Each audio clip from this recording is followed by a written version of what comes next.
Hey everybody, I'm Sierra. And I'm Ben. Welcome back to another episode of the Unsolved Couple, where every week Ben and I recap one of your original gateway drugs into true crime. Unsolved Mysteries. We're back. Ben is on a group chat. He'll join us shortly after he's done chitty-chatting with his friends. You guys, Ben is not a cell phone guy, not really a tech guy. I'm here. Notes are on a piece of paper and a pencil. But he has recently joined a group chat. No, this one I've been in for a long time. He's recently decided to start engaging in a group chat. Rick and Rufino, if you guys are listening to this right now, you're really starting to butt into husband and wife time. I'm making fun of one of my friends because the Bills are playing right now. So I'm giving them a hard time about it. You asked. No, I sat here waiting patiently. Ben's still reading his phone. And now he has a watch, you guys, that tells him when he gets text messages. And it's funny because he's so quick to respond to these bros that he works with every day. But when his wife texts him, I don't hear back for hours. I text you back instantly. A bullshiz. I've got timestamps. I've got receipts to prove it. Instantly. Yeah. Ben, a few weeks ago, tried to pull the thumbs up. Oh, I just discovered that you could just thumbs up people on text messages. I instantly called him and it was like, where do you get off? Well, here's the thing about text messages is people say things and sometimes I want to be done with the conversation. Not always, but sometimes. You guys, his wife is hearing this information for the first time. So let's see how this plays out well for Ben. Okay, continue. Or tell us how you want to be done. Or I don't really know what to say back. So this like thumbs up or the haha. I'm a big fan of the haha because my friends say some funny things. And instead of just type, I used to just type ha ha ha ha. Now I can just go haha, and that's how I tell them, and it's great. Thumbs up. I liked that. See how that communication was boring because all I did was look at you and give you a thumbs up. Listen, I'm not a big marriage is a give and take. Ben, I don't know if you know this. You're the person I text with the most. No. 100%. No. 100%. Though I did have to text you the other day if you knew where my wallet was. And I texted you back instantly. That time. And I knew both the things that you were asking me. One, you asked me if I'd left the gate open, and I did because me and the kids were playing kick the can the other day. And two, you asked me where your wallet was, and I knew it. Well, where that one was. Sierra has like 5 wallets that she leaves around the house. And I knew where one of them was. Yeah, because I went to a store and realized I didn't have, thank goodness for Apple Pay. Why'd you all have everything on your phone? Well, some places, Walmart doesn't take payment that way. Well, they don't do the tap. You can't do That's tap. What I mean. You can't tap it. I'm sorry. Did you get another text message? Would you like us to wait for you to respond? I'm listening. Rick, that's enough. Cut it out. It's not. You're going to lose your privileges. Get out of here. Okay. We are recapping season 3, episode 19. We're still in season 3. I think we're going to be in season 3 forever. There's only a couple episodes left. Oh, so over it. Have you ever not been over it? No. Has there ever been a time that you're like, actually, I love this so much? No, that really hasn't ever. We have fun, but if I wrote your notes for you, or there is a couple that does a podcast, Ben was actually just asking me about it. Hey guys, from Crime and Coffee, great podcast. The wife is the one who like tells the story and the husband only reacts. Okay. So he doesn't have to come like prepared. He's being told a story. He doesn't have to do anything. But he runs all of their social and does all of the editing and tech work. Well, that would be a disaster for us. So you pick which one you want to do. Do you want that kind of format where I just tell you about the episode of Unsolved Mysteries? If I have to run the audio and the social media, well, first off, I can't run social media. Would have no clue how to do that. Yeah. No, you wouldn't. No. You'd be useless. So this is the role that you are given in this. And I'm here. And you are here. All right. So yeah, this episode was good, interesting. They took a weird twist on the first story I'm going to cover, but I didn't understand the first story. I didn't understand it either because to me they were two completely different things. Well, the angle they took, I didn't understand it. Yeah. And it was actually it was originally like a special that they did. Oh, yeah? Yeah. So, okay. What story do you want to end on today? On mine? My second story? I don't care. So you want me to go first? Sure. Okay. All right, everyone. Before we dive in, don't forget to follow the show wherever you're listening. And if you enjoy what we're doing, please take a moment to put your phone down and ignore the text messages from your friends in the group chat and head on over to Apple. I believe Apple is the place you can leave us the 5-star review. Everywhere else, you can just give us 5-star ratings. It helps more people find the podcast and keeps us bringing more of the mysterious cases you know. A little bit of other news in the world of Unsolved Couple. We are working on, and by we, I mean I, Sierra, am working on a small merch launch. And I've been working really hard to source acid washed black shirts so that it looks like the background of Unsolved Mysteries when the logo comes up. They are not easy to find, and they're not always the easiest to work with and to also find a high quality printer. Because if I'm going to put something out there that I've designed, it's going to be comfy and cozy and stylish and fun. I want it to look like a shirt that someone found at like a vintage thrift store. Found in their attic. Yeah, that would be cool. Okay. That would be cool. All right. So I'm going to tell you a story about a man named Eliot Ness. Chicago, 1929. What's happening in Chicago in 1929, Ben? Well, the Great Depression started in 1929. Rough times. Also, you got Prohibition. Mm-hmm. So you got gangsters. Gangsters. Yeah, see what I'm talking about here? Gangsters. Let me tell you what, Tommy. Like that. You're going to be sleeping with the fishes. Like that? Sure. That was good. Thank you. Prohibition is taking over the country. And what happens anytime the government decides to restrict something or ban something that people have enjoyed for a long time?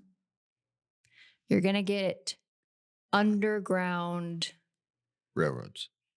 No, that's a different underground railroad. I mean, kind of, right? You get bootleg speakeasies. You got people making hooch, moonshine, and they're sneaking it around. Why did they call it bootleg? Did they actually fill up their bootlegs? Was it strapped to their boots? I have no idea. I don't know. That's a different day Google search. That's a story for another day. Mm-hmm.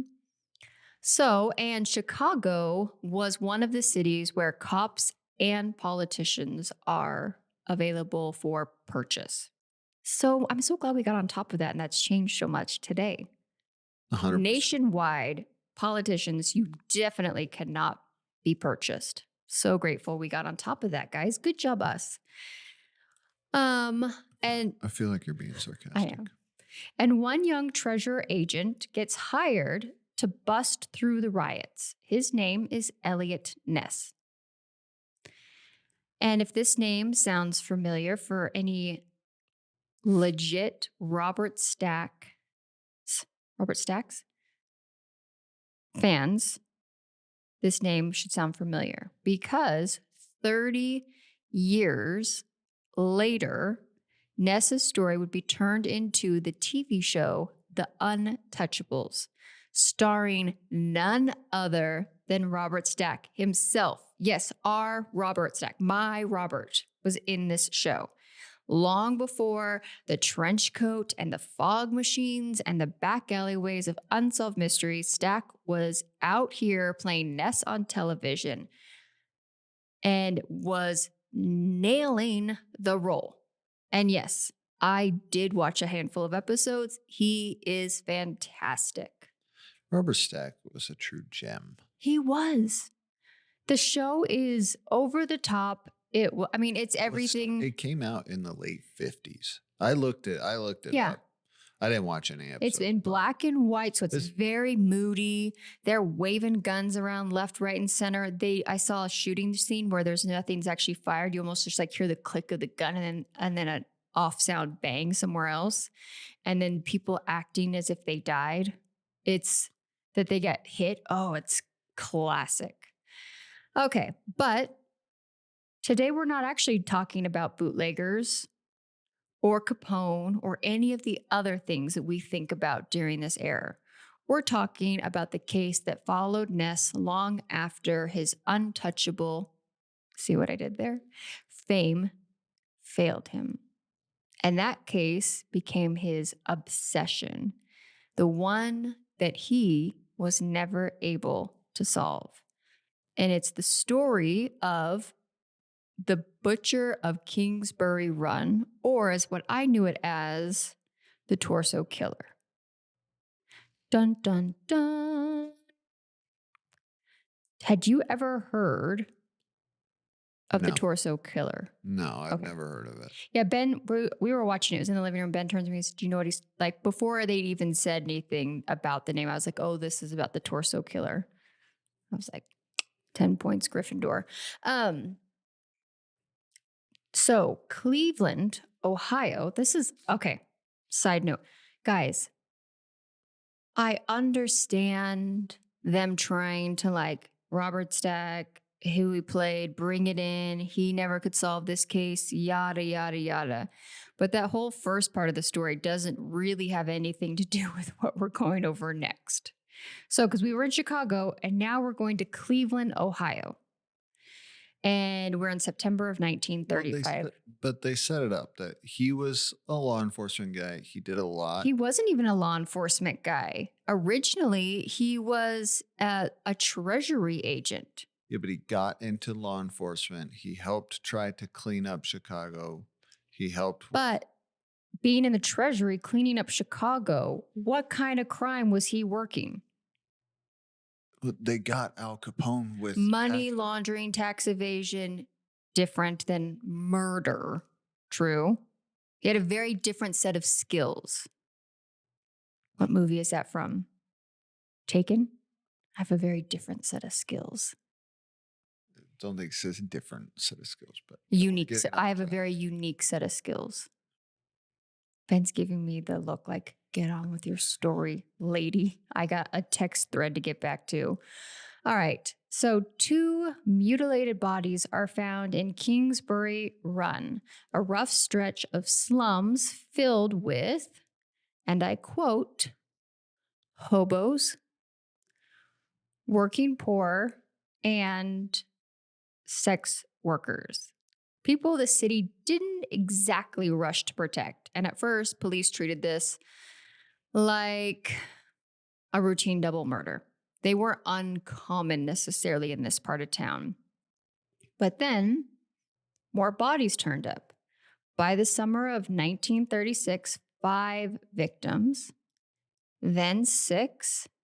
And according to our author, because we always have to have an author on hand, Steve Nickel, the 6th victim set the city on fire. He said, when number 6 turned up, it was like a bombshell. The press and the public now had no doubt that there was a serial killer out there. And by the time the murder stopped, the body count would rise to 12, with only 2 victims ever identified. A man named Edward, he was a small-time criminal, and Miss Florence, who was a 41-year-old sex worker. Every single one of the victims had been decapitated, some of them while still alive. Ooh, that's rough. The tabloids called the unknown murderer, quote, the butcher of Kingsbury Run. And for Ness, this was not the kind of criminal he knew how to hunt. Nevertheless, Ness dives in headfirst. He studies the bodies, the cuts, the way they were dismembered. Oscar, our author, later described Ness's early profile as followed. Someone with medical knowledge, someone had to be strong enough to carry dead weight of bodies is a lot. And these were being moved all over the city. Yeah. Yeah. So they had to be strong, someone who knew how to use a scalpel.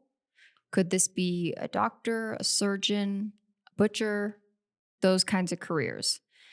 So Ness decided that he was going to search every shack and every building in Kingsbury Run. But the snag in that was he didn't technically have a grounds for a warrant. So a move by Ness, he gets creative. His team decides to hook up with the fire officials and launch a citywide, quote, safety inspection.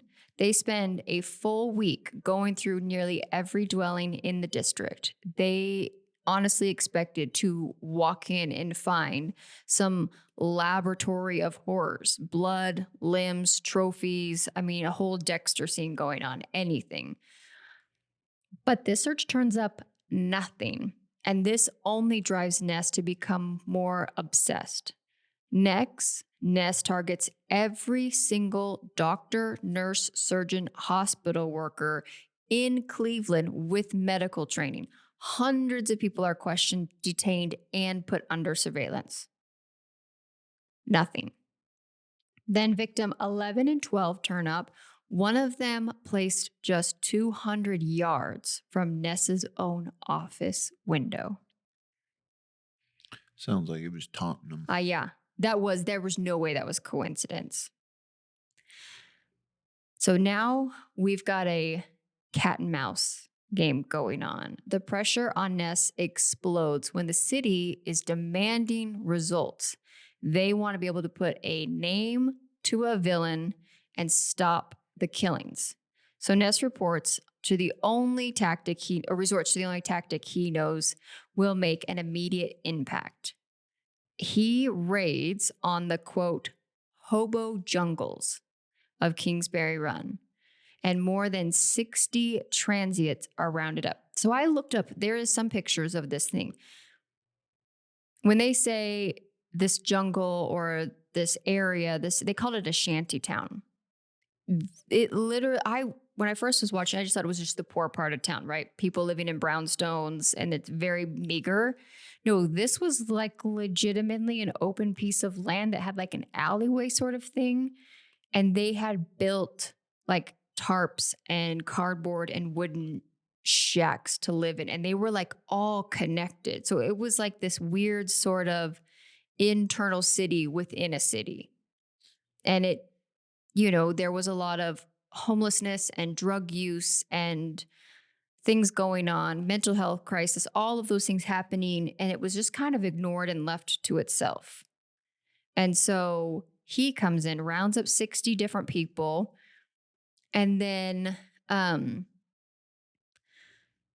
the raids, unfortunately, do nothing. No one from that is able to be tied to anything, which I just find it's interesting that they rated that, but yet he also thought that this was someone that might be like a doctor or a nurse. Like you had to have some education. I can't imagine a doctor or someone in that then living in a shanty town. You've exhausted all your resources, so you're moving on to the next thing.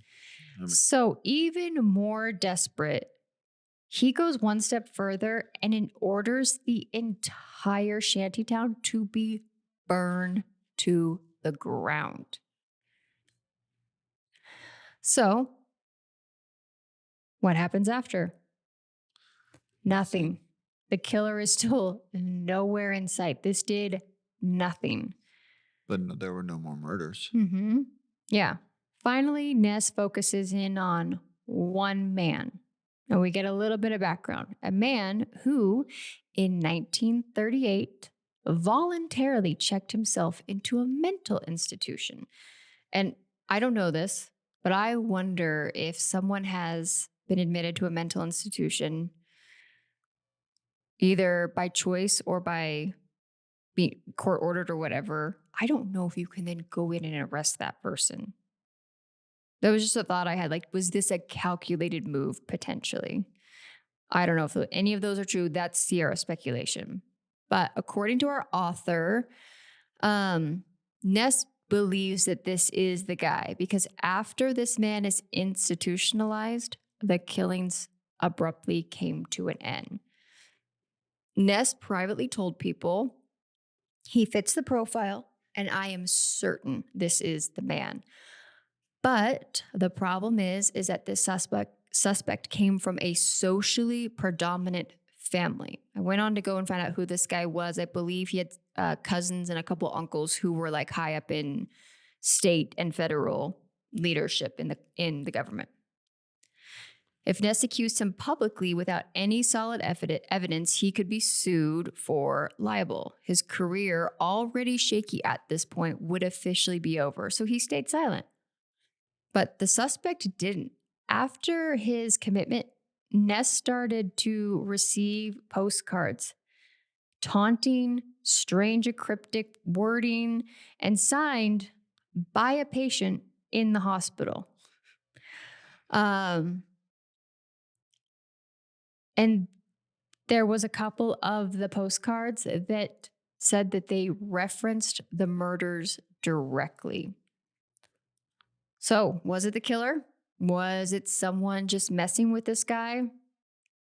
To be honest, we don't know. Eliot Ness would later tell a reporter, quote, "The case has been solved, but no charges were ever filed, no confession ever surfaced, and Ness's political career never recovered. He ran for mayor and tragically lost by a landslide.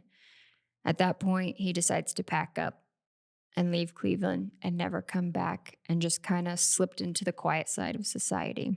And that's where Unsolved Mystery leaves us. All right. Is there an update? Mm-hmm. What's well, the update? Kind of. What's It's unsolved. Yeah, it's still unsolved. Nearly 90 years later, the Torso murders remain one of America's most haunting cold cases.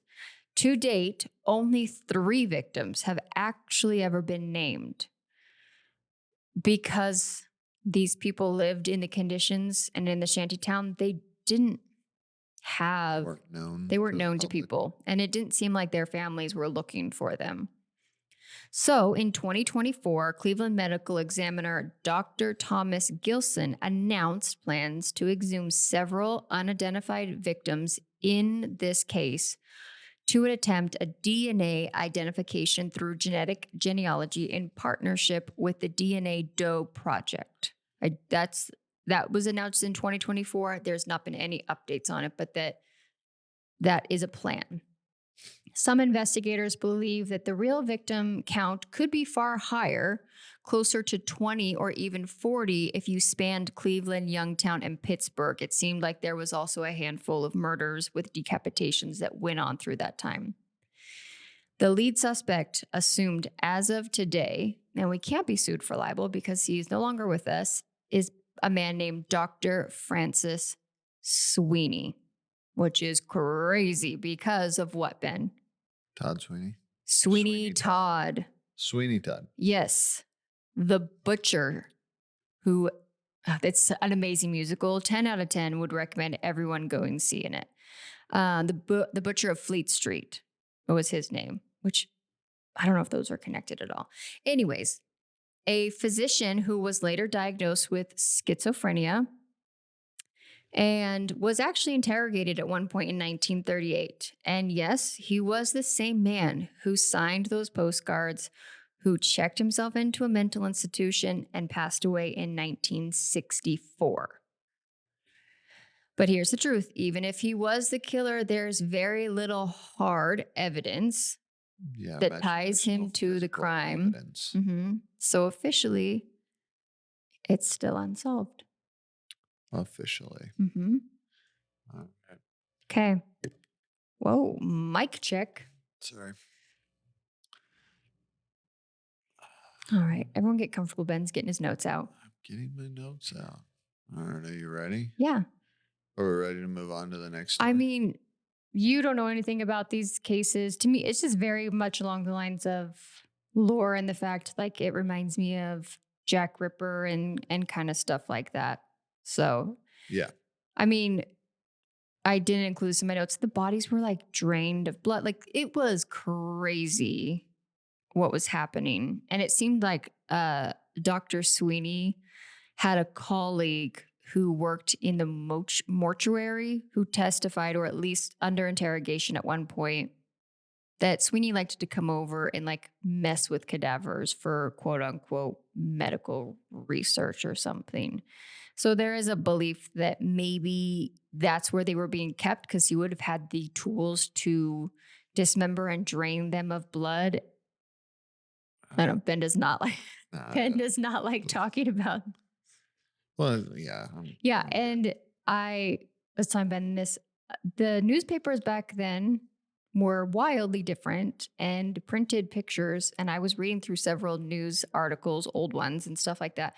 And one of them had pictures of severed heads. And I just wasn't expecting that because you would not see that today. Yeah. Yeah. It was a lot. So I think at the end of the day, we'll probably never solve it, but it would be great if they could put a name to some of these people because it's really sad to think that someone died in a horrifically tragic and terrifying manner. And even in death, no one knows who they are. That makes me sad. Yeah. So, okay.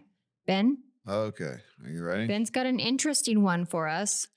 Yeah. And I went on a roller coaster with this one. You sure did. I did. I got up, I stood up and walked around the living room one time because I was angry. All right. Okay. July 9th, 1989. We're going to get told the story of Patricia Stallings and her family. She rushes her 3-month-old son, Ryan, to the hospital. She goes in. Her son is having trouble breathing, is very sick. She goes in. The child is admitted into the ICU.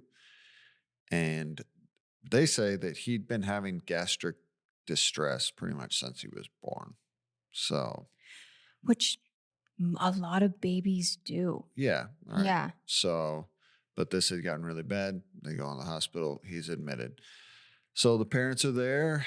They said they rented a room there, I guess. Yeah, that must have been a thing. Yeah. You know? I don't think that's the case anymore. You sleep in your child's room. Listen, we're going to try to take care of, do whatever we can. So just sit and wait. They do. 3 days go by where they're continually at the hospital. Their son is continually there and being cared for. And doctors come in and like, all right, son's going to be okay. Mm-hmm. He's going to live. But we did find out what was going on. They say that he had been poisoned. And they tested ethanol glycol, which is antifreeze, and acetone, which is crazy. Nail polish. Yeah. Supposedly that's what they get in their test. Yeah. So they asked, like, do you guys have that stuff at the house? And even the parents, like, they're interviewing both her and the They were dad. young, and I think they were just thinking if they answered these questions. Well, they just say, yeah. Yeah. I mean, yeah, we have nail polish polish remover. remover. And I have antifreeze. Like, I've worked on the vehicle in my house. So yeah. they're like, okay. So they end up staying there for a little bit longer. And they even say, like, now it's kind of weird because they're never in the room alone. There's always a couple nurses or a doctor. But the next day, they're interviewed by the police. And police come in and they question them independently. And due to that, they take the child and put the child in foster care. So finally, when he is obviously out of the hospital, now the parents are not allowed to see their son. They say they're only allowed to see him once a week on Thursdays. For like 1 hour. 1 hour. Yeah. And they say like this was hard for them, but that was their, like, I don't know, they talk like was the best day of the week, the best hour of the week. That's all they look forward to was that hour. This goes on for 5 weeks. Then August 31st, during the 6th visit, Patricia is left alone briefly with Ryan. So they get there during their visitation. Something happens. Everyone's out of the room. She's with the child for a short period of time. And 3 days later, Ryan becomes violently ill again and is rushed to the hospital. He's not in his parents' care. He's now at the foster home. They take him to the hospital and they diagnose him again with poisoning. Same things, antifreeze and acetone. So, of course,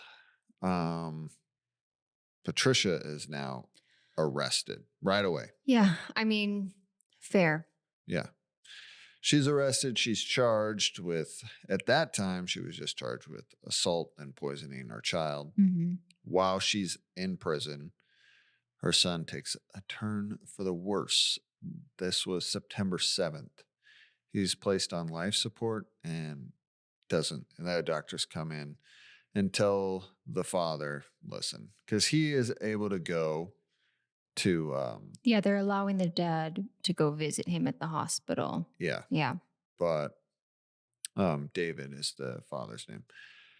And it is the dad tells the story of holding his child. They pretty much say he's not going to make it. So he just goes in and holds his son. He shares this on the interview, and yeah, it's gut-wrenching to watch. It is terrible. He holds his son for 3 hours and then he finally passes away. So that is,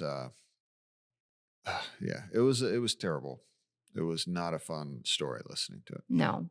So obviously he tells his wife she's sitting in jail. He even says like he wouldn't even let her out to go to the funeral. Mm-mm. Obviously, because they think that she just killed him. So yeah, I mean, she's in prison for inflicting this upon her child. So now they upgraded her charges to first-degree murder. Yeah. So now she is facing life in prison. Mm-hmm. So, well, not too long after she's in jail. Yeah, she's being held. Yeah. She's being charged. She hasn't gone to trial yet. Yeah. She finds out she's pregnant. So February 27th, 1990. So we're getting a few months, 4 or 5 months after she's been arrested and her first son has died. She gives birth to DJ Stallings Jr. So unfortunately, they don't even let the dad have custody of this boy. The state takes custody right away. Pretty common. And places him in foster care. But as Robert Stack tells us, this might have been a blessing.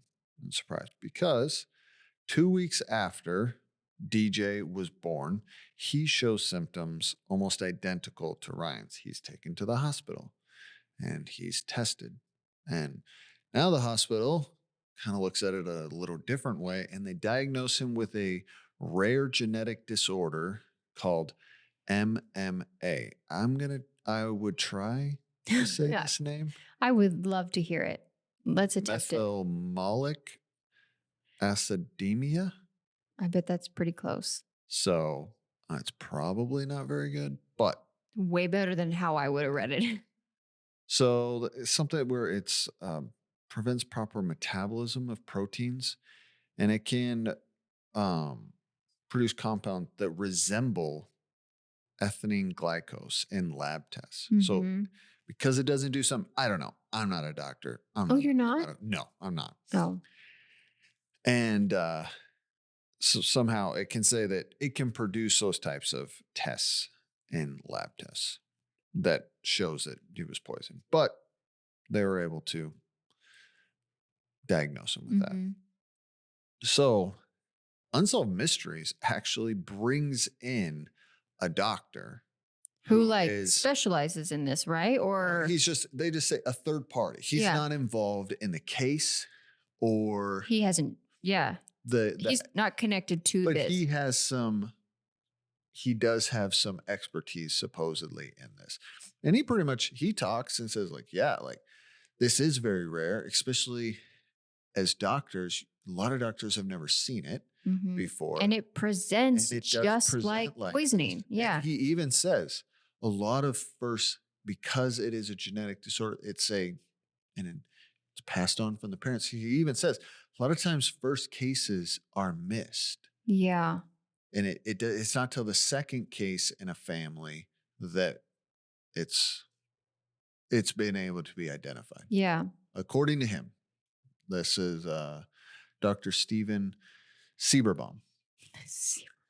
What a great last name. Cedarbaum. Cedarbaum. So, but he does say it can be misdiagnosed as poisoning because it could show Which is wildly crazy to me. Yeah. Yeah. So obviously, as this happens, they do release Patricia to reevaluate the case. And they look at it. And this is wild. So they still don't let her see her son or give that, but they're looking at it. They interview the district attorney, and he says, yeah, listen, we know that this boy was diagnosed with this and that can happen, but we don't believe that is relevant. So they go to the judge and they bring forth 6, what they say, expert witnesses, doctors, medical people, to say, no, it's not that. It was poisoning. Her attorney doesn't bring forth any medical. No, so I'm going to guess he was a court-appointed attorney. Yeah. And I love you so much that you think that it is crazy that a DA can become so blind to facts, because unfortunately, to date, this kind of behavior happens all the time where you've got scientific evidence that, hey, maybe we got something wrong. Let's double check before we put a human being behind bars for life. And they cannot absorb that information because it comes down to, unfortunately, typically lawyers are very competitive. They like their numbers and having like a high track record. And this doesn't look good to make a mistake. And so when we were watching this, I wasn't surprised actually at all to hear that a DA was like, yeah, facts don't care about your feelings. So they go to the judge because they don't want this being forth. And I thought it was interesting because he says, we didn't want this being brought up because we didn't want the jury to be swayed and put on a wild goose chase. That's your defense. But I was like, yeah, but also, isn't the whole point of a trial to bring forth all the facts and let the jury decide? But so the judge sides with the prosecution, and no mention of DJ, the younger brother now, or his diagnosis of MMA are allowed in trial. So with that being said, they have a pretty open and shut case. So they go to trial in January of 1991, and all this stuff is brought forth. The prosecutor says, listen, she was left alone for 3 to 8 minutes. The husband then comes on and says, absolutely not. She was only alone for 45 minutes, and she wasn't even the one that fed him. I grabbed the bottle out of the bag.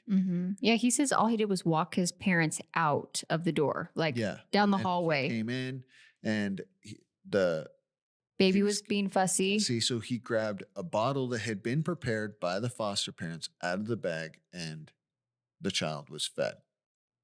But the prosecution doesn't believe that. It believes that she was left alone with the child, and that's when she poisoned the child. And they say that they tested all the bottles, and one of the bottles had traces of antifreeze, or whatever the medical term for it is. So that was their defense. So guess what happens? She is found guilty and sentenced to life in prison. So she was sentenced on March 4th, 1991. So anyways, that is that. So they're coming to Unsolved Mysteries to present this to them because they don't believe, well, they believe the son, whatever. They said that this was her final appeal, which didn't seem like timeline. Yeah, I was going to say. They're appealing to the thing, but she had she had just been sentenced. That's what I was. They said that this was her final appeal in Unsolved Mysteries. Like, man, that timeline doesn't really add up, but yeah. So let me. I really struggled with this because you guys, I will be honest, when I was first watching this, I was like, yeah, if there's antifreeze in the bottle, she's left alone with him. It doesn't take long to mix something into a bottle for poisoning. And you're telling me this kid was great for 5 weeks and then she spends 45 seconds with him and then he's sick immediately after, which it ended up being 3 days.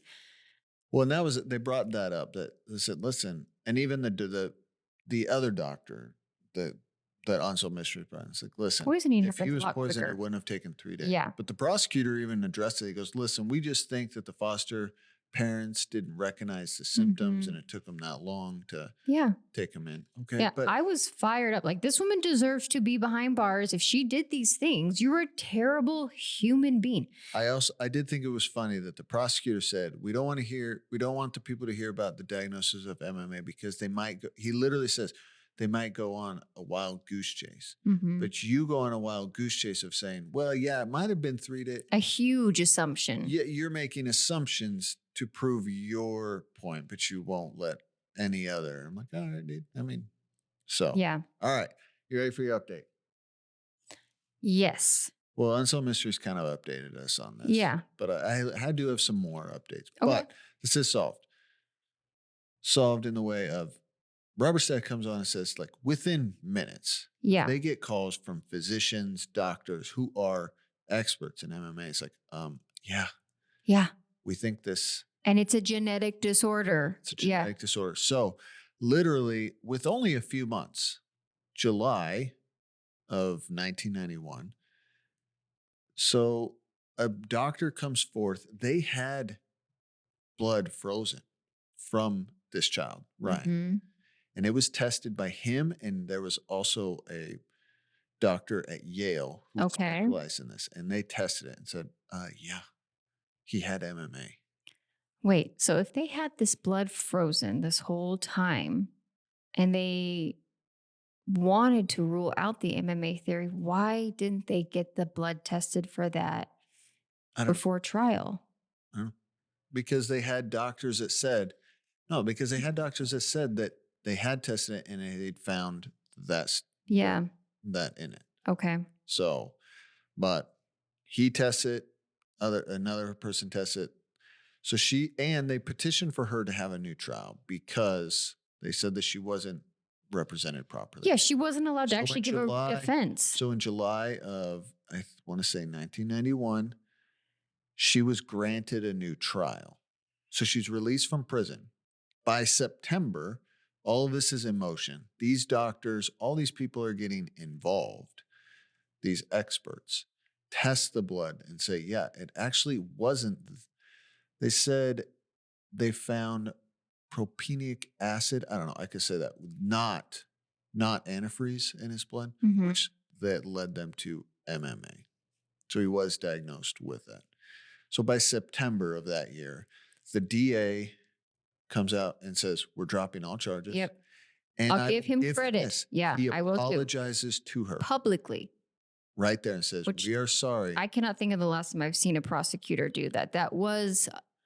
And then right then and there, they say, you have custody of your son. Yeah. Now this boy is 1.5 years old. Which, in all honesty, this woman, this is a miracle that getting locked up in prison is one thing, but trying to prove your innocence post-conviction, even with mountains of evidence, can take years and years and years to get through. We've had people locked up for 30 plus years to find out that they were innocent, and they've been fighting for that from day one with evidence that ended up actually being later allowed. My next story is going to be that. Yeah.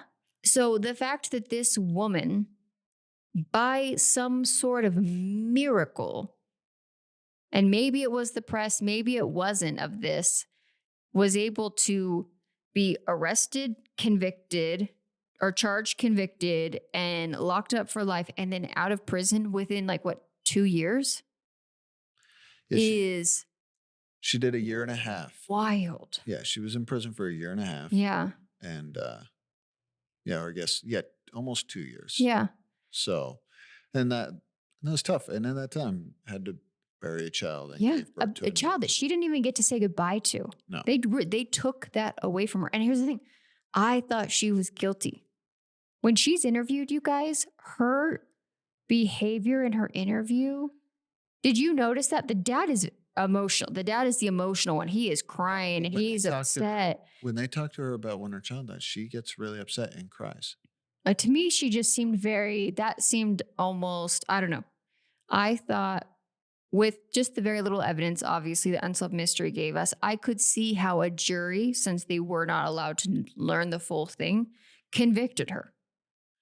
Yeah, I mean, obviously, if you're not allowing that. And so I can support and see where if this person murdered their child, you don't get to say goodbye and you don't get to attend their funeral.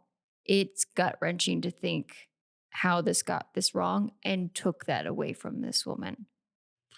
So, I mean, they did sue. Yeah, obviously. I mean, rightfully so. And supposedly won several $1 million. Good for them. So, unfortunately, I looked them up. It appears they were divorced at some point. It's a lot to go through. And more tragedy. DJ, the son, passed away on September 17th, 2013. He lived longer than I would have expected with that. I tried to find how or what. I couldn't find. Oh, okay. So I don't know. Because they did say something in Unsolved Mysteries that they weren't sure what his life expectancy with MMA was going to be. I will say this.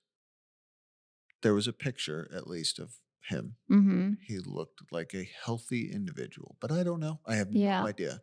So I can't make any assumptions. I have no idea. It does not say how. And unfortunately, the father passed away April 30th, 2019. All it says is from a lengthy illness. Oh, okay.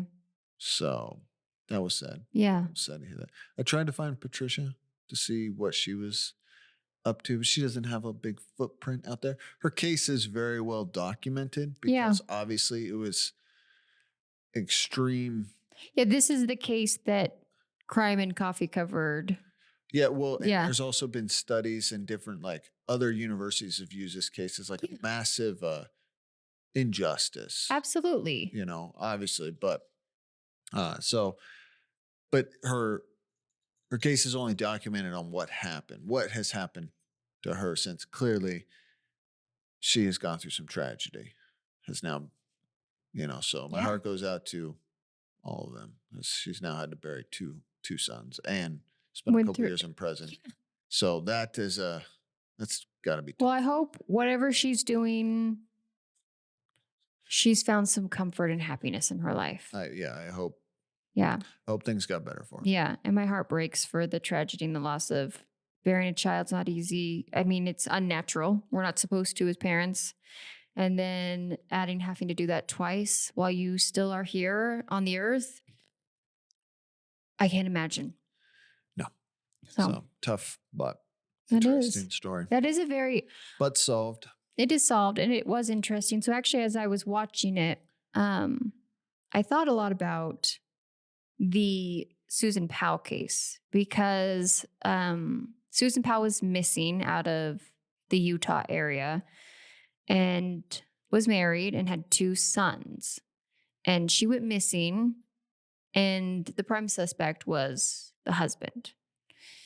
And he was actually allowed very limited. He lost the ability to be around his kids without supervised visits. And there's multiple podcasts on this that is a very complex issue. But the grandparents had to fight really hard that there's a man, the prime suspect has been named as a person of interest, of murdering or having something to do with the disappearance of his wife. How safe are the children with this person? Now, if it turns out he had nothing to do with it, that's a really hard thing to have removed a child from a biological loving parent. But what's the alternative? That And that case ended tragically. He took the children's life and his own life before anything could be solved. And to this day, we still have no idea where Susan Powell's body is. And so that's what I was thinking when I was watching this, when they were so strict about it. I thought it was very interesting. At least these people at the beginning, when they suspected, and they didn't know about MMA at first. So all signs pointed to that this baby was being harmed by one of the parental units in this family to remove the child. And it's just a very complicated issue on how do we keep people safe and at what cost. I don't know. Those were just my thoughts when I was watching this. And well, yeah, but the law enforcement is doing what the medical world is telling them. Medical absolutely, is saying this child is being poisoned. Yeah. So if a child is being poisoned, that means a crime is committed, which means that is where law enforcement has to step in. 100%. Especially when a child is killed. I'm not saying that law enforcement did. The miscarriage of justice was the DA. Yeah, I'm just saying, like, that's how, like, all of this, you have multiple entities involved, and no, I appreciated seeing that they were quick to go into that. Unfortunately, I mean, if you want my honest opinion, I just think it was the medical world was just trying to do what they were trying to treat this child, find out what happened. The test that they ran told them this thing, so they were following that. Yeah. It was just really bad luck. Yeah, with tragedy attached to it. Absolutely. And if that woman had never gotten pregnant, exactly, we'd still be behind bars today, and we'd be having a completely different conversation. Talking about this, we'd be talking about the woman who poisoned her infant child. She would be famous for that. Yeah. So, I mean, it was just bad luck all the way around. And everyone was trying to do what was right. Yeah. And like I said, I think unfortunately the only misstep in this was the DA, for some reason, burying his head in the sand at what would have been her only defense. I mean, obviously, I think everyone probably has a problem, especially looking back now. Like, once they found out about the second son, that should have at least opened up another investigation, and they should have dug in deeper and brought in different people and retested everything. And that's probably one of the elements of this that is studied to this day, reminding us in the world of justice and stuff, you have to, you have to be aware of. That they learn from that is like, oh, listen, like, once new evidence comes forth, we definitely need to see where it fits, dig deeper, and again, like, follow the evidence instead of you forcing the things to fit where you want them to. Exactly. All right. Well, I've got a missing person case for you guys. A man named Odin Gordon. Odin was born in 1968. When he was 8 years old, he was diagnosed with a minor learning disability, nothing extreme at the time, just enough that he needed a little extra help and support. But at age 12, a shift happened. Odin began to withdraw into himself. He started pulling away from friends, from activities, and completely disconnecting from human interaction altogether. By 18, he was almost entirely isolated and afraid. It says in here, he was afraid to communicate.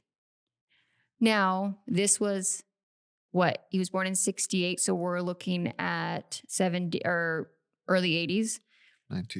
It seemed to me as if maybe he had transitioned into nonverbal, which with autism can happen at a variety of ages. We have a dear friend whose son started to become nonverbal, I think around age 3. And I've known of other cases through that friend that sometimes nonverbal happens after puberty and different things. So it's hard because it says he isolated and was afraid to communicate. Again, we don't know, but my guess might be something along those lines, which goes into the next part. A year later, doctors confirmed that a a diagnosis of autism, which was really new term or new understanding for doctors at the time. His mother, though, was very devoted and loved her son very much. I mean, she was likely his full-time caregiver for most of his life and was very close with him. And she wanted him somewhere safe, somewhere structured, and somewhere that could help him open up and get to explore things instead of just shutting him down. I also read he was hugely bullied in school, like to the point of just horrific levels. That breaks my heart. I know. It breaks my heart too. And I think this mom wanted to just give him some sense of community where he could feel safe and have a connection with other people that might be like-minded unto him. So she enrolls him in a facility in Greenfield, New Hampshire, a therapeutic farm where young adults with diagnoses of mental and emotional and cognitive disabilities are able to work, socialize, and receive full-time care, including counseling. And for a while, it seemed to work. According to the staff, he adjusted well.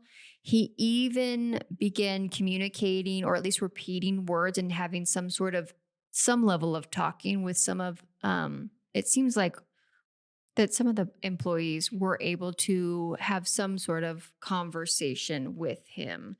And this was really rewarding for his mom to hear. She was excited. But then May 12th, 1989 happens. 6 weeks after arriving at the farm, Odin was outside working with a group of other residents. This was routine, nothing unusual. He, at some point, wandered away. In my side research, I did find out that he was really bothered by flies. He didn't like them landing on him. He didn't like them touching him. It was one of his tics or his obsession. Like, that was his thing. And I get it. I can't stand him either. And wherever they were working, it was a warm day, and there were flies around because they were probably sweating and working in the farms, right? And so he had either expressed to somebody, but I don't think an employee, that he was going to go sit in the car and wait because he was done with the flies. And so his exit wasn't dramatic. There was no fight. There was no struggle. He didn't storm off in any sort of way. He mentioned that he was going to go walk to the car and sit down. And then the staff starts to realize at some point that he's not with the group and call in the police. And they bring in bloodhounds, and the bloodhounds are actually able to track his scent for 3 miles. And then it ends at Highway 31. Authorities, because of this, believe that maybe he had been picked up by a passing motorist. And that theory gained traction when a man later came forward saying that he had actually picked up a hitchhiker matching this young man's description at routes 2 and 12 in Finchburg, Massachusetts, on the same night that he had disappeared. He said that he dropped him off at a Finchburg donut shop, and he positively ID'd this kid from a photo. There was a handful of other reported sightings, some more promising than others.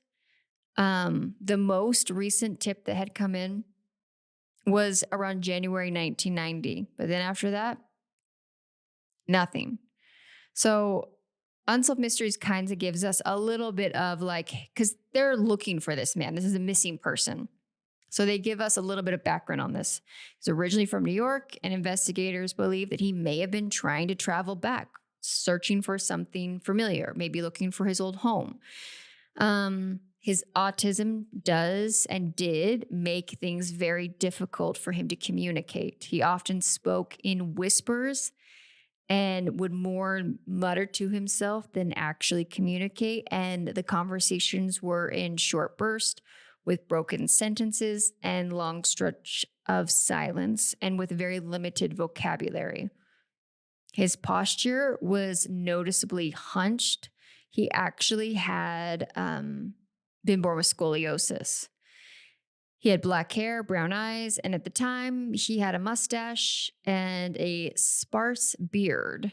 And anyone who meet him would have known right away or very quickly that he was someone with some sort of special needs. And everyone just wants to know if he's okay.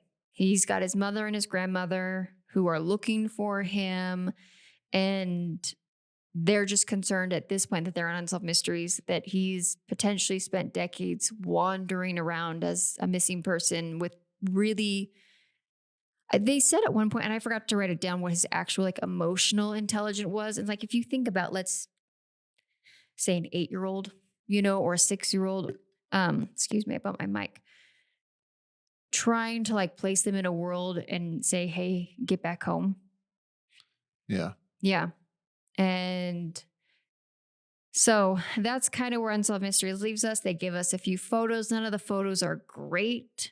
We didn't have iPhones back then and taking a million pictures. I think there's 3 or 4 pictures of him, and asking if anyone has seen him to please call in. All right. Update. Okay. As of today, he would be 57 years old, and he is still considered missing, and the case is still open. That's too bad. Yeah. So I actually found his information. There has not been a confirmed sighting of him since 1990. No traceable leads, but the family is still hoping for answers. Here is what we do know. He was confirmed from the man at the donut shop who did identify him through a photo. And it wasn't like it had been months or weeks since he'd seen him. It was very recently. Picked up a man hitchhiking, or a man on the side of the road, and dropped him off at a donut shop in Fitchburg, Massachusetts. It's possible, like I said, he was trying to get to New York. And that he has very noticeable displays of autism, speech and pattern behavior, soft voices, long pauses, as well as a very noticeable hunch from his scoliosis. And this is why we do share these stories, because someone out there might remember having some encounter with him. Someone might have seen him or hold a piece of information that could finally bring him home. His page is still very active on the DOE network, which is a huge nonprofit for missing people. And if you have any information about the disappearance of this young man, you are asked to contact New Hampshire State Police Troop B, attention Detective Mark. And the phone number for that is 603-628 8477. You can also email missing persons at dos.nh.gov,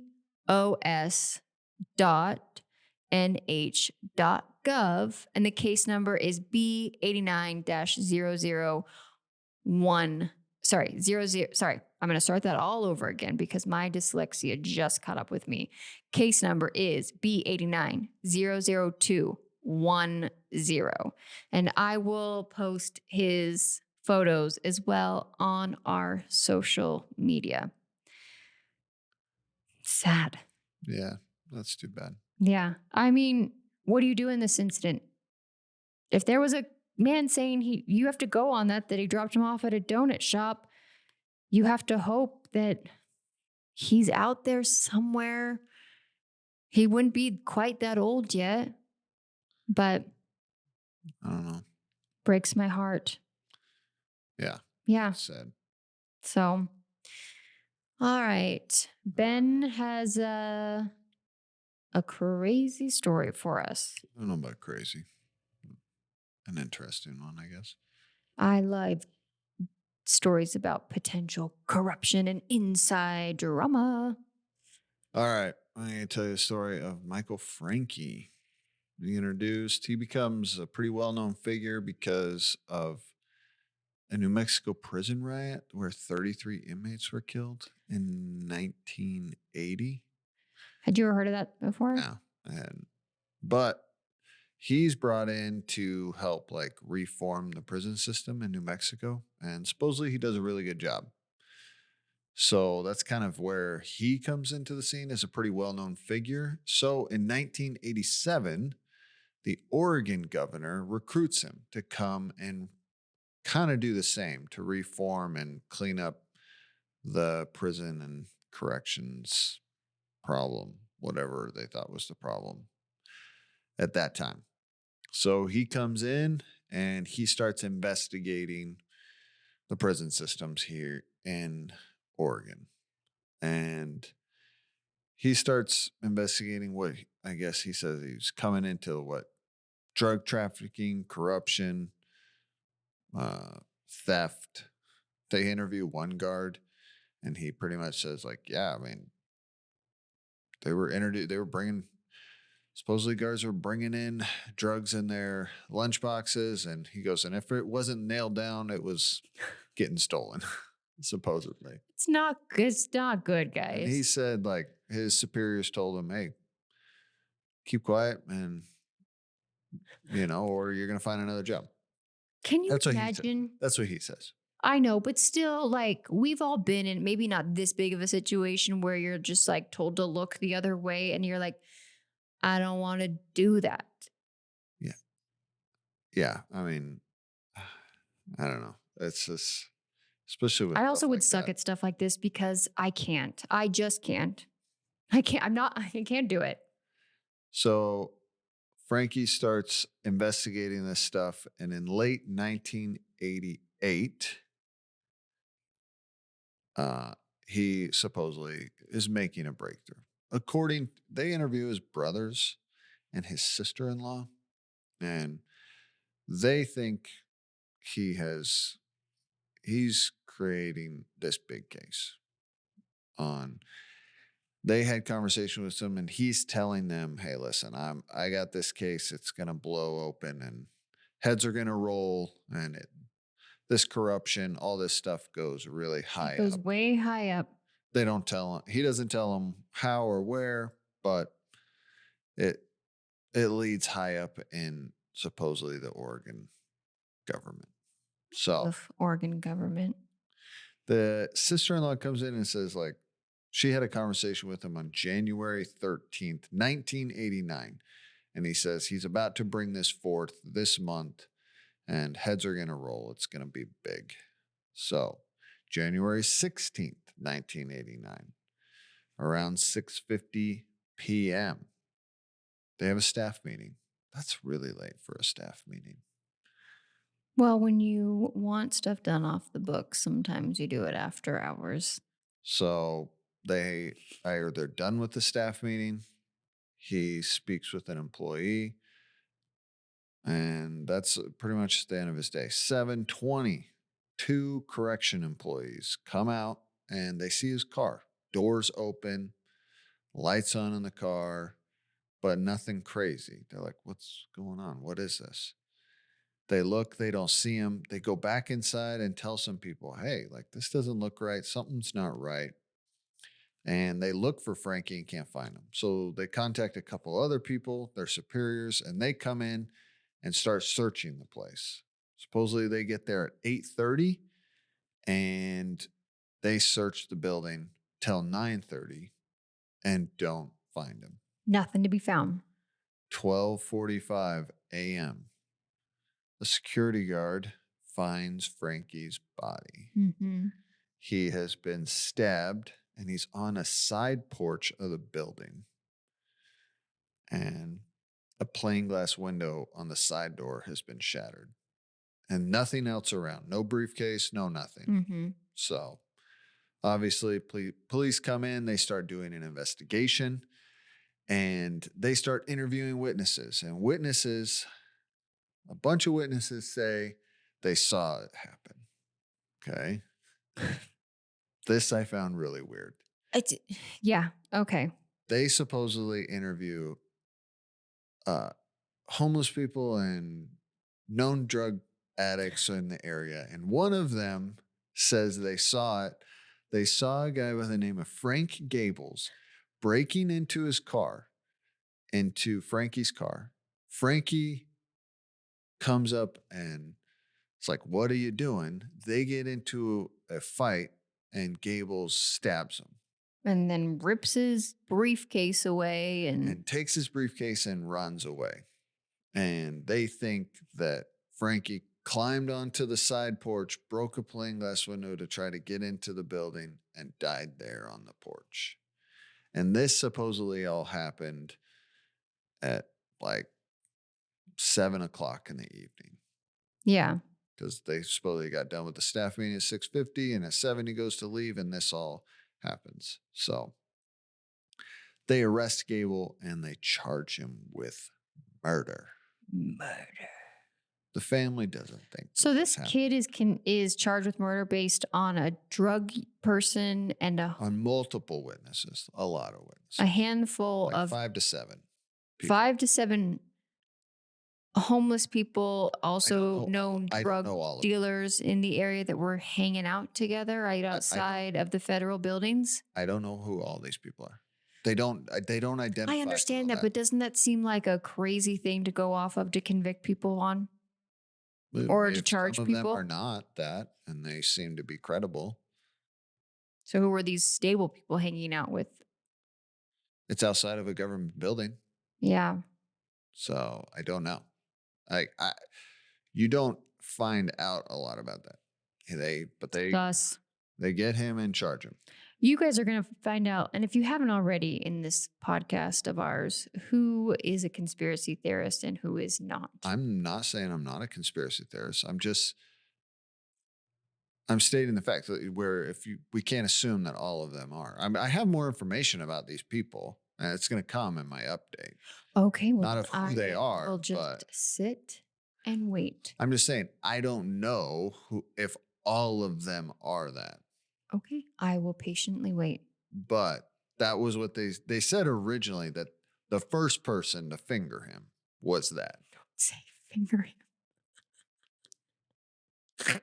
So, okay, the family doesn't think that it went this way, of how the police are saying. And they're getting upset because they don't feel that the police are doing a good investigation. Because Frankie had made multiple statements that he was doing this investigation, it was big and it went high up, they think there's a conspiracy. And they find some inconsistencies in supposedly what the police are saying happened. Yeah. One, they say he had a car alarm. Why didn't the car alarm go off? If he broke into his car and he comes out and sees he's broken into his car, why was the alarm disabled? Fair question. Okay. Also, there was no blood within 100 feet of his car. If he was stabbed right there, why was there no blood? Also, if people searched the building between 8:30 and 9:30, and he was on the front porch, and he broke a window, and he was on the front porch, why was he not seen? Great questions. Supposedly, other witnesses said that they saw people running from the building at like 10 something. The family thinks that Frankie went out to his car as he pulls up to his car, because it's Tuesdays. It was a Tuesday. Mm-hmm. That was a staff meeting. That was the only time he left consistently. So they think they know when he was going to leave. As he goes to leave, they abduct him for some reason. Mm-hmm. And then they bring him back to the building late at night, maybe to get the evidence and all the stuff that for his investigation, and a scuffle ensues and they stab him and kill him there. And that's why he wasn't found at 9:30, that they think that happened around between 10 and midnight at some point. And that's what happened. So that's the family's theory. Yeah. And they even interview like a journalist who's looking into this. It's like, yeah, dude, there's a lot of this stuff that's suspect. That's not adding up. He says he even has reports from people that shortly after this guy's murder, like bags and bags of stuff was shredded. Yeah, that's taken out of the crazy. So, all right. that's pretty much where Unsolved Yeah. Mysteries leaves us. The man that they convict a guy, right? Of his. So yeah. Yeah. Update. That Gables guy was convicted, and he was convicted for his murder and sentenced to life in prison. So I'm trying to pull up my notes on what happened because this kind of Does it get complicated? a little bit. Okay. So he's convicted. Trying to find June of 1991. Okay. But he says I was innocent. 2019, his conviction is overturned. Whoa. All of the witnesses have recanted. They all recanted and said, no. I read an article that supposedly a man, I'm trying to find his name, but a man had confessed to the murder and had said, like, yeah, but the police didn't follow through with that. I don't know why. But either way, all the witnesses recanted. The state appealed that in 2019. It went all the way up to the Supreme Court. The Supreme Court decided not to hear the case. So it went back to the appellate courts. And in 2022, it was upheld. And all of the charges were thrown out with prejudice. So he can't ever be convicted or cannot be ever brought up again. The judge said everything is to be expunged. Like, nope, absolutely not. I smell a government cover up, you guys. Supposedly, that was what I was saying. There was one guy that supposedly had confessed and had told the police, had told family members, and that a lot of stuff. And I think what happens, a lot of stuff was held from the defense. Yeah, that's a Brady violation. You can't do that. So to the point where they can't retry this guy. He sued just this year, 2025. He was awarded $2 million. That's it? From the state. Or at least that was what I read. I found two different conflicting. He was awarded that or the state offered that. Okay. I don't know if he accepted it. That's a very low amount. I will say even Frankie's brothers believed this Gable guy was innocent. They were even pushing for his innocence. They didn't think he was. So, 2025, April of this year. Literally a few months ago. April of this year, the state has petitioned for the FBI to get him. I don't know if it's a state, but they have actually petitioned for the FBI to open an investigation and investigate it themselves. So that is in the works. They sent. I bet those people in Oregon that are high up are sweating bullets. Yeah, that's supposedly in the works. So this is technically still his murder's unsolved. Because now it's unsolved. So now it has to be reinvestigated. And they're now, it was legislative leaders from the state are petitioning the FBI to open an investigation and to look into this. Yeah. But as of right now, the conspiracy on supposedly higher ups, nothing more has come out about that. We don't know anything more. It's not like anything is leaked or anything's kind of come forth or any more theories or evidence of that has come forth. So we don't know. It's clearly still a possibility. It clearly looks like that. Well, I mean, if he was telling why would you tell that to your family in a safe, casual conversation if it wasn't, somewhat of it wasn't true? If there wasn't a something there. I agree. I've personally, my opinion. Okay, I owe you an apology. I thought for sure you're not usually going to jump on the conspiracy. And I'm not always either, because a conspiracy, you need a lot of people to all decide, hey, we're not going to say anything. Yeah. And that's what I don't know. There is very little evidence of the original investigation into that guy. Yeah. It doesn't look good, especially if it was just the witnesses. If there was no evidence. Yeah. He was convicted on witness testimony, and now literally every single person is recanted. Well, and my thing is, if it was potentially people that were living on the streets and drug dealers or drug users, that gives cops who might be influenced to do so to pressure these people that if you say you saw something, this charge is going to go away. I'm not saying that is what happened, but for all of them to recant this makes me feel like at some point they were encouraged to tell this story. Yeah, the article said they all recanted and said they felt pressured and pushed by law enforcement to. And why would law enforcement do that if it wasn't someone higher up telling them you've got to shut this down because it's going to look bad? And it was going to look bad on the higher ups, but it was also going to probably look bad for a handful of people in law enforcement. So I don't know. It doesn't look good. No, it doesn't. It clearly doesn't look like it was investigated properly. So that makes me sad for that man's family, especially if he saw something. I'm very big in supporting law enforcement, obviously, especially in the world of studying true crime too. The caveat to that is I also hold men and women at a much higher standard and level of accountability if they are in a position of authority. And that includes people even in our government and in law enforcement. I expect them to be morally good people, to take honor in what they do.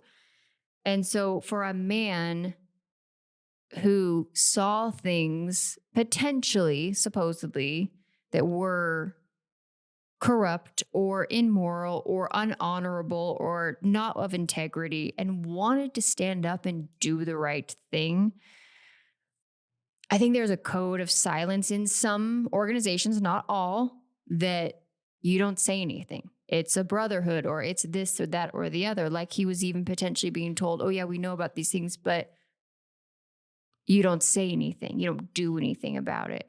And it just breaks my heart. If this man was trying to get rid of the people in these positions of powers who give law enforcement and people in political positions bad reputations, and he was trying to remove those people from that so that the good guys could do their jobs correctly, and it cost him his life, that's a real tragedy.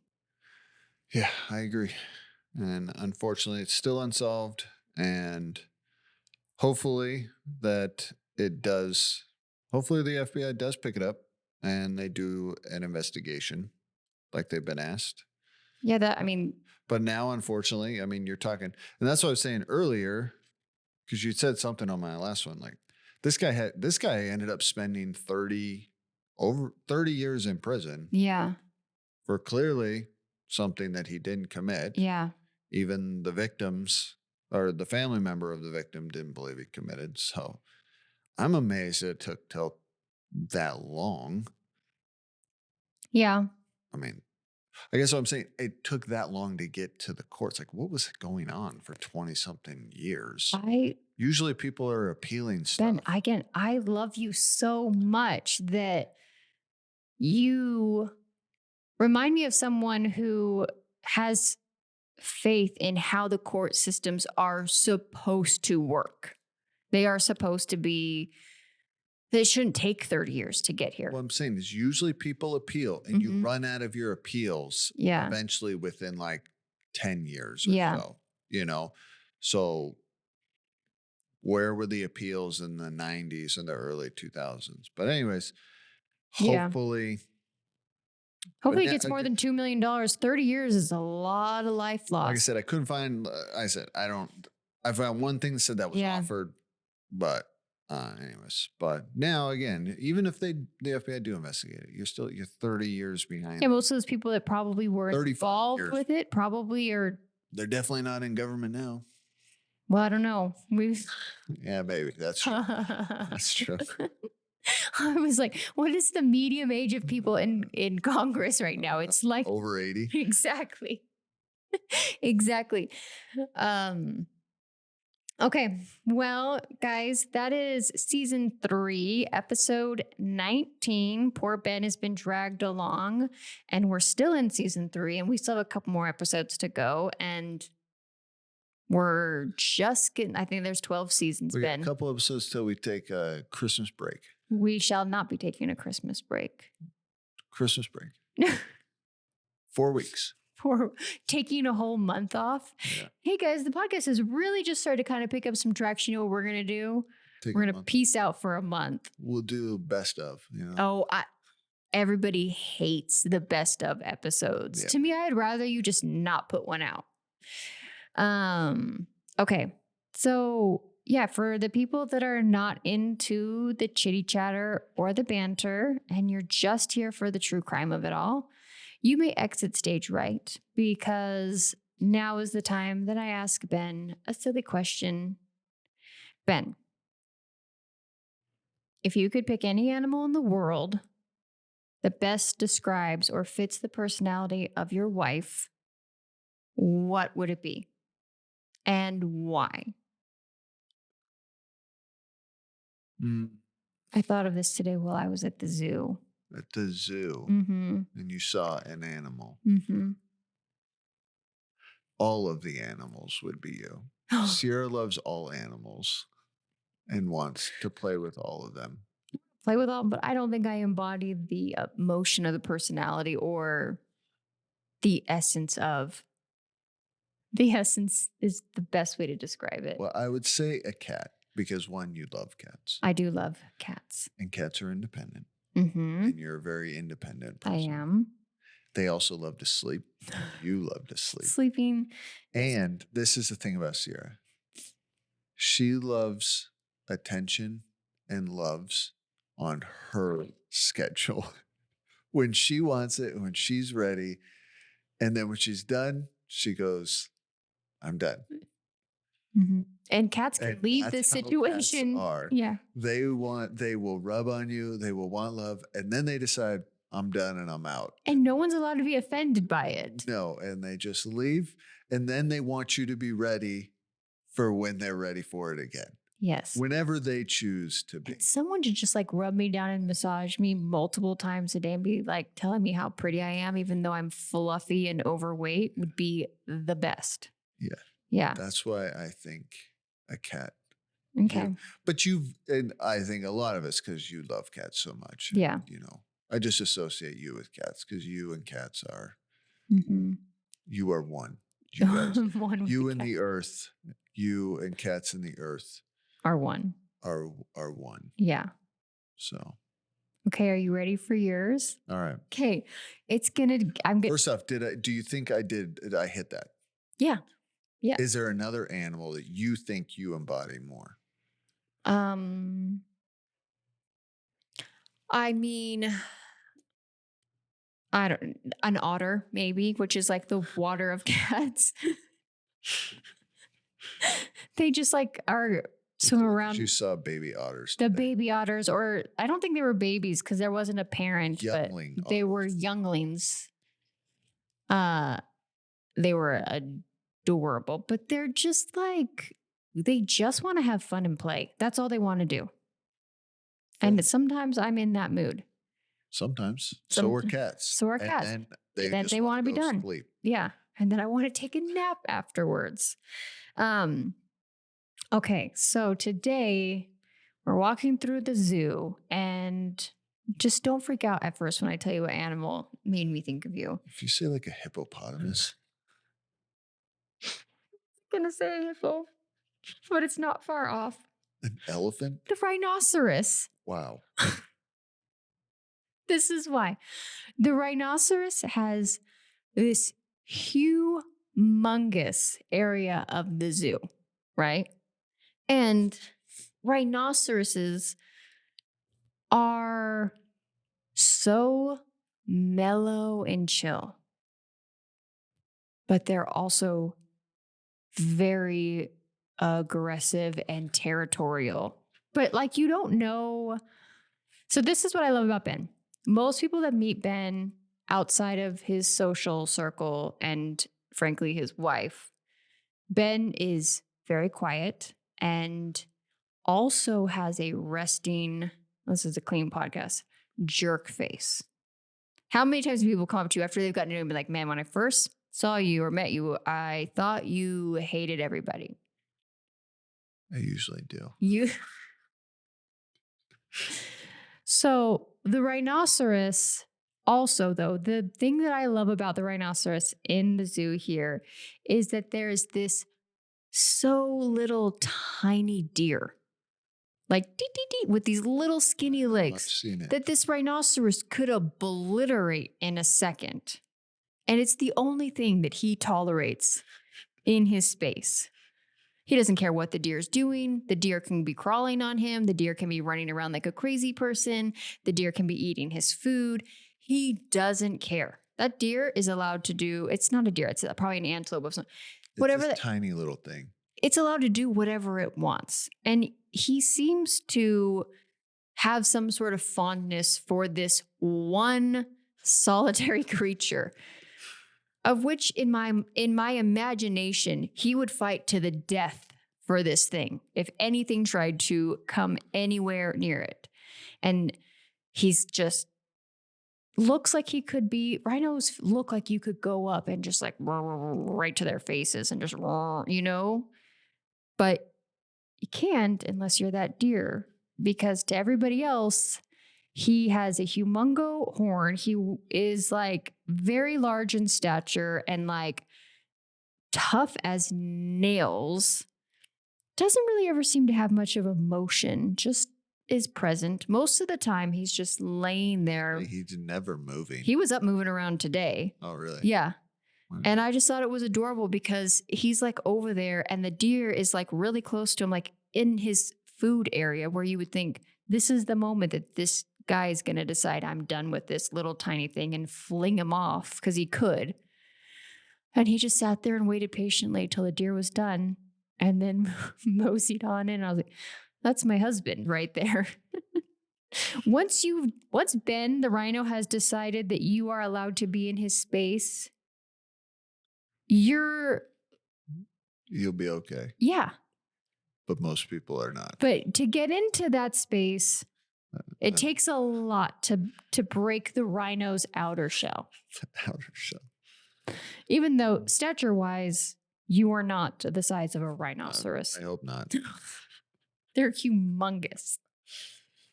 They are. So it wasn't embodiment. It was the essence of the rhino, not the physical characteristic. Physical looking. No, there's not a lot of animals that I look at and think, well, that looks a lot like Ben, which is probably a good thing. That is a good thing. Yeah. All right, I'll take it. Okay. All right, guys, that is our episode. Please make sure to follow us on social, leave us a review, get ready for some merchandise, and join us again next week when Ben and I recap another episode of Unsolved Mysteries. Bye.